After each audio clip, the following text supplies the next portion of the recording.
5 bells. Stand by all stations. Attention, all districts. A 5-alarm fire. 5 bells. Move in immediately. That's it. Let's roll. Let's go. Firefighters!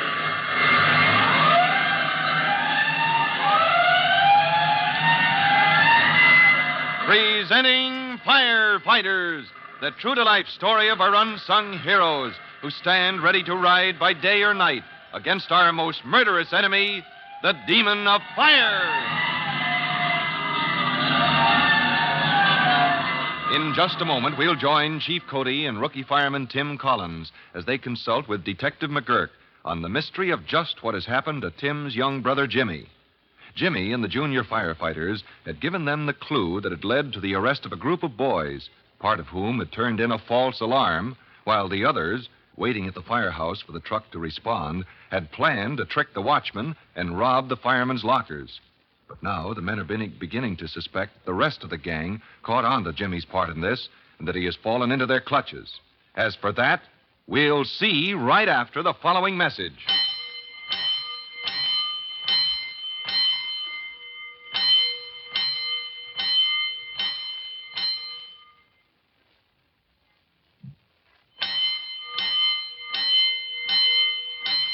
Let's go, firefighters. Now, before we look in on Chief Cody, Tim Collins, and Detective McGurk as they try to figure what has happened to young Jimmy and where he is, let's go to the cellar of young Larry Hayden's house in a respectable part of town. For, believe it or not only is this the headquarters of the false alarm gang, but Larry is their leader. Yes, the ever so polite young man, a couple of years older than Jimmy, who had so kindly offered to help him, had trapped Jimmy very neatly. But at the moment, Larry has just discovered this particular trap works both ways. You see, Larry, when I saw that kid wearing my brother's ring, I knew he was a member of the gang I was after. I didn't steal the ring. He did. But you're responsible. You planned the false alarm and the robbery that took place when the truck was out. How'd you know we were going to try another one today? I saw the same kid hanging around an alarm box. I notified Chief Cody, and he and my brother Tim and Detective McGurk were ready for your gang when they went to work. You knew the cops would be waiting for my pals, huh, Jimmy? Sure. It's a little surprise from my pals, the junior firefighters. How do you like it? I don't, kid. Out of those 6 guys, only one got away. I just talked with him. The others will talk with Detective McGurk. Looks like no more false alarms and robberies for you. They won't squeal, don't worry. That doesn't matter. From now on, there'll be junior firefighters covering every alarm box in the city. We're working with the fire and police departments. Look, a while ago you asked me why I got my gang together. I did it because I like to show I'm smarter than other guys. You're not smart enough to get out of this, Larry. Oh, no? How'd you like to see me plan a job tonight, right on top of this one? Another false alarm robbery? Sure, I was wondering what to do with you. Now I know. I didn't figure you could keep me here forever. Why should I? You can go home tonight. And you won't open your mouth about me, my gang, or what's going to happen. And why? Because you're going to be a part of it, kid. Very much a part of it. You think you can force me? I don't have to force anybody, Jimmy, because I'm smarter than they are. Now, come on upstairs. You and me are sticking together for a while. Don't try to make a break. How the dickens are you going to explain me to your father and mother? I haven't got any father. My mother can't walk. She gets around in a wheelchair on the 2nd floor. Never comes down. Oh, gee, I'm sorry. Don't be. Except for my mother's nurse and the cook, I got the house pretty much to myself. This living room is nicer than mine. I can't figure why a guy who's got a nice home like this... Just cut that, kid. I get a kick out of planning the job, see? Who cares about the loose change the kids pick up in the firehouse locker room? And how about the false alarm? Well, how do they hurt anybody? For Pete's sake, don't you realize that you're risking a whole truckload of men's lives just for no reason at all? Well, I'm sorry your brother got thrown off the truck yesterday, but didn't amount to much. Said so yourself. You're going to answer for it just the same, Larry. Oh, speaking of answers, I got to call some of my buddies, make sure they can get out of the house tonight. How'd you like the show to start at 8 o'clock, Jimmy? Figure I can have everything arranged by then. And if you're thinking of getting away, don't forget I'm bigger than you. Don't worry, I'm sticking right here. Because somehow I'm going to stop you this time. Meanwhile, in Chief Cody's office, Jimmy's older brother, Tim, listens impatiently to Detective McGurk. I tell you both, I've questioned those kids we picked up earlier. Talked with them till I'm blue in the face. And you don't think they know where Jimmy is, McGurk? I don't, Chief. Well, I think you're wrong, and I'll tell you why. The 2 of them who pulled the alarm were a stone's throw from the candy store where Jimmy phoned us. That's right. They could have seen him come out, Tim. They wouldn't have known him from Adam. No. He called us to say he'd followed some kid wearing my stolen ring to that same alarm box. They could have gotten suspicious without his knowing it. And I think they did. And I think something happened to Jimmy after he came out from calling us. And I think those two kids were there and know what it was.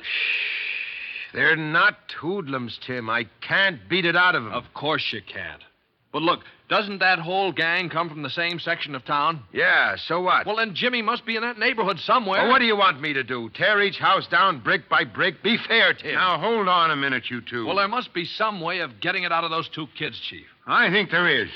And I think you're the one to do it, Tim. Me? Well, I could wring their necks right now. I know how you feel. And nobody despises anyone who sends in a false alarm more than me. But these are youngsters, Tim.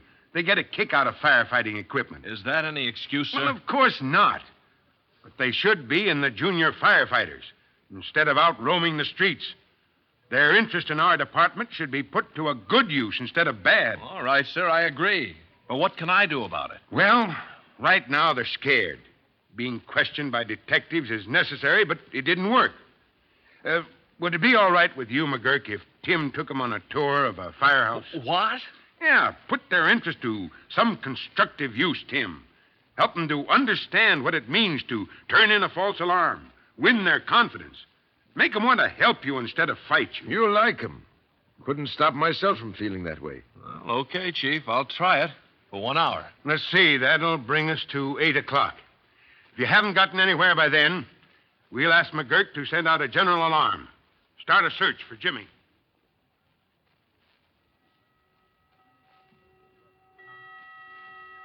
Well, this is it, Jimmy. I think engine company number 12 is going to be answering a false alarm in about 1 minute. I still don't see how you hope to work it, Larry. That's because it's so simple. Takes a smart guy to think of the easy way. I've been figuring. There's an alarm box that would call that company out about 6 blocks from here. That's right, and to get there, the trucks will go right past the window of my living room. We'll have a front seat.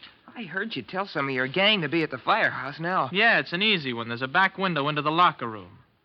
One guy calls the watchman out front to help him find a quarter. He dropped through the grating.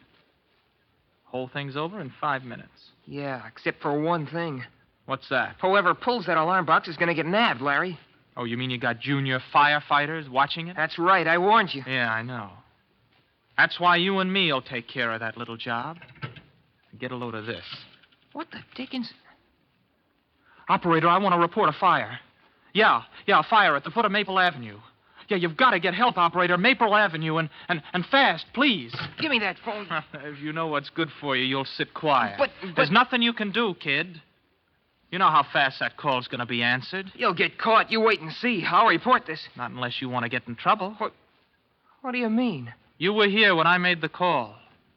When my mother's nurse came downstairs to go out, she saw you. She could swear to that. So what? Oh, it'll look awful bad, Jimmy. Especially when me and my gang swear you were in on this. Chief Cody knows I wouldn't do a thing like this. If you make trouble, you'll come up before a judge, not any fire chief. It'll be your word against ours, kid. You got it all figured out, haven't you? Sure. That's why I'm the boss. Hey, listen. Yeah, the trucks. And all for nothing. Some excitement, huh? When you see him go by like that, you can almost smell the smoke, can't you? Smoke? Yeah, I can. That's funny. What? I do smell smoke, don't you? Look, over there, coming into the door. Come on, we better take a look. Well, there's no fire here. There can't be. No? What do you think that is? The stairs are on fire. Jimmy, my mother's upstairs. I got to get up there. You can't. Those stairs have got a good start. Any other way up? No, quick, the phone. I'll call in the alarm. Oh, my gosh, that's no good. You just did. But the trucks went past. They're 6 blocks away by now. Down at the foot of Maple Avenue. That's it. That outfit covers this section. You sent them way off down there when you need them here. But I didn't know.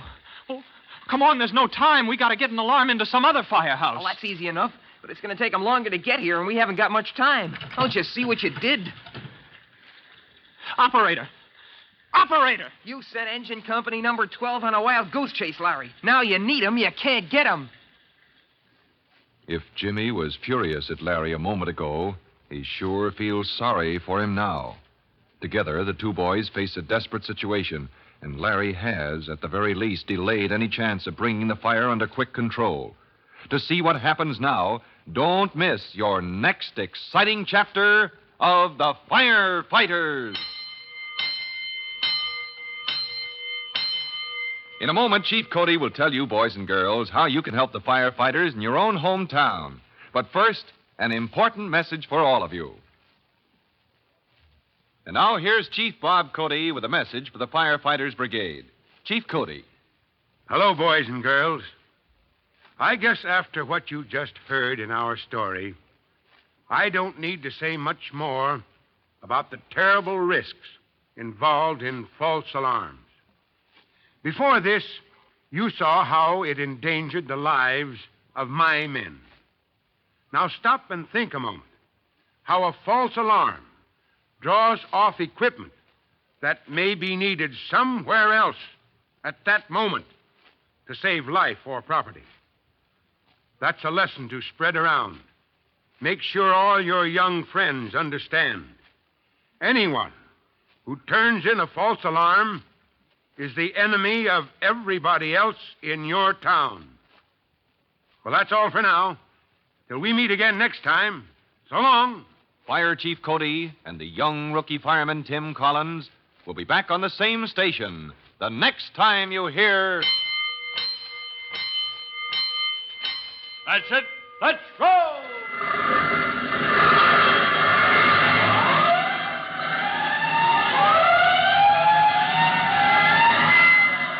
Let's go! Firefighters!